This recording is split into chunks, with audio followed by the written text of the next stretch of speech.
გზად ვართ რკინის ჯვარისკენ. ნახეთ რა ქვეყნის შვილები ვართ. ნახეთ ეს სასაულია. სასაული. აი ეს არის უნიკალური ადგილი.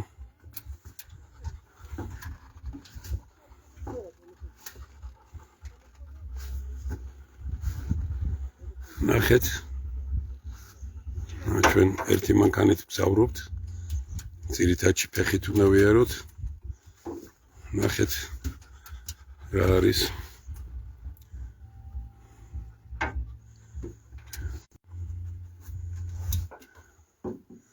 ხوارი ბედნიერება. ეგ ხوارი ბედნიერება.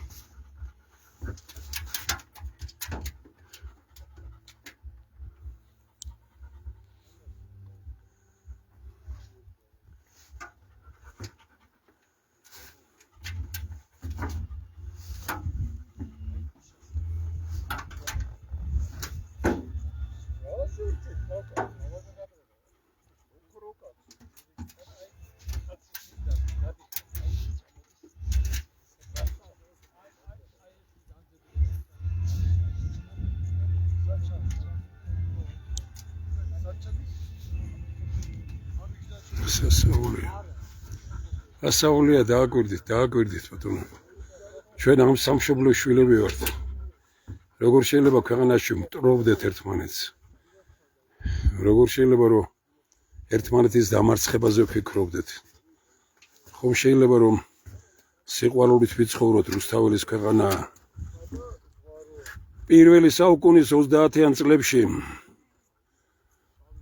მოციქულებმა ანდრია პირველწოდებულმა და სვიმონ კანანელმა რკინის მათათასთან ერთად მათი სწორი მათათა ის არ იყო მოციქული, მაგრამ ითვლებოდა როგორც მათი სწორი მათათა რკინის ჯვარი აღმართეს პირველი საუკუნის 30-იან წლებში. ხედავთ რა გზა გამოიარეს და ჩვენ მე ავალთ რკინის ჯვარზე იქიდან თუ ინტერნეტი იქნება კიდე ვიმუშავებთ. ეს ხო სასწაულია. და როგორ შეიძლება რომ ჩვენ ამ ქვეყანას არ გაუფრთხილდეთ? ამ ქვეყანას დიდი სულიერი მისია აქვს შესასრულებელი და ამ სულიერ მისიას შეასრულებს მაშინ არის დაიბადა სამყაროსეული სიყვარულით ფინიკიელები, შუმერები და ქართველები. აღარ არიან ფინიკიელები, აღარ არიან შუმერები, დარჩნენ მხოლოდ ქართველები. გაუფრთხილდეთ ქართველებს, გერმანელი მეცნიერი ამბობს, მათ დიდი სულიერი მისია აქვს შესასრულებელი. როცა ჩვენ ორგანულ საკვებს მივიღებთ, როცა ჩვენ საქართველოში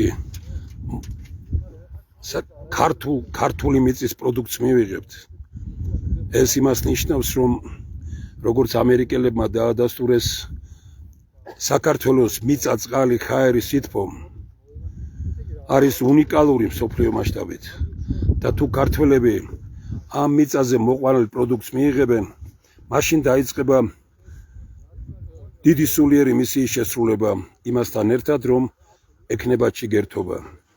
რატომ მტრობთ ერთმანეთს, რატომ მტრობთ საქართველოს? დღეს დაპირისპირება მართალიც რომ იყო, უკვე მტრობაა შენი ქვეყნის. ამას ხშირად ვამბობ და იმით დავამთავრებ ჩემს აი ამ უნიკალურ სამშობლოს. ჭირდება ქვეყნის მოყვარული ხელისუფლება ამ უნიკალურ სამშობლოს. ჭირდება ხელისუფლება, რომლის მართვის მთავარი სისტემა იქნება სულით მართვა უნდა ჭირდება ქვეყანას და არა ფულით. ფულის უფლების ქვეყანაა დღეს საქართველო. სულით მართვა ეს გურამ ქართველიშვილმა უნდა გავიხსენო, ეს დიდი ქართველი. აქ და უნდა ვთქვა, რომ კარგად თქვა, რომ საქართველოში სული უნდა გმართავდეს და ფული გმართავსო. აი, როდესაც ჩვენ სულიერებით ვიქნებით სავსე და სული იქნება მთავარი ჩვენი ქვეყნის მართვაში, ჩვენ სრულიად სხვა მისიას შევასრულებთ. ჩვენ ვიქნებით მაშინ აი დიდი ისტორიის გამგზელებლები დავით აღმაშენებლის გამგზელებლები, შოთა რუსთაველის, გიორგი ბრწყინვალეს, თამარ მეფეს, დიდი ჩვენი სასულიერო პირების, რომლებიც ძეცად არიან, ჩვენი მეფეების, დედოფლების და წმინდანების საქმის გამგზელებლები ვიქნებით. ღმერთო საქართველოში, ქვეყანაზე შეყვარებული ხალხის მსახური ქვეყანა, ღმერთო ხელისუფლება, რომელიც უფროსობას კი არ დაუწყებს ხალხს, არამედ მსახური იქნება ხალხის. და ღმერთო მიეცი საქართველოს მოსახლეობას და ქართველ ხალხს იზძალა, რომ ხელისუფლებას უყუროს როგორც მსახურს და არა უფროს. და ის ორი მთავარი, პირველი ის, რომ ქვეყანას სჭირდება ხელისუფლება, რომელიც ქვეყნის შიგნით შურისძიებით არ იქნება მზად და ქვეყნის გარეთ ვალდებულებებით. ქართული პოლიტიკა ძირითადში ქვეყნის გარედან იმართება და იმართება ფულით, ეგ არის საშინელება.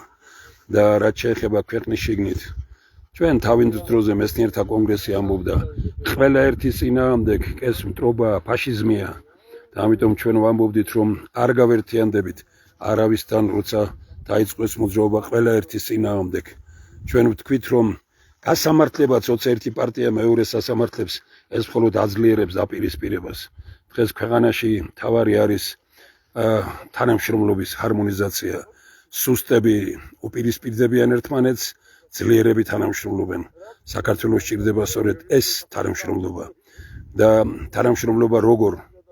ბიბლიური პრინციპით, მთავარში ერთობა, სადაოში თავისუფლება, მაგრამ ყველაფერში სიყვარული. მთავარი სამშობლოა. სადაო, სადაც გინდა პოლიტიკური შეხედულება და რომელ პარტიაში გინდა იქ იყავი.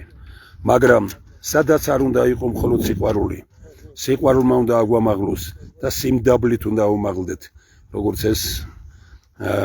ამას ჩვენ წმინდა მამები და როგორც ბიბლია გვასწავლის. ძლიერება ჩვენ ქვეყანას ამ გადასახედიდან ნახეთ, რა სამშობლოს შვილები ვართ, რა ქვეყნის შვილები ვართ. კიდევ ერთხელ ვამბობ, როგორ შეიძლება ამ ქვეყანაში ერთმანეთს უპირისპირდებოდეთ, როგორ შეიძლება რომ მარიამ ღვთისმშობლის წილხვედრ ქვეყანაში არ ვაცნობიერებდეთ ამას, რას ნიშნავს ეს, რომ დაპირისპირება ნიშნავს დამსხვრევას იმისა, რაც უფალმა გადაწყვიტა საქართველოსთან დაკავშირებით ყოფილიყო დიდი სული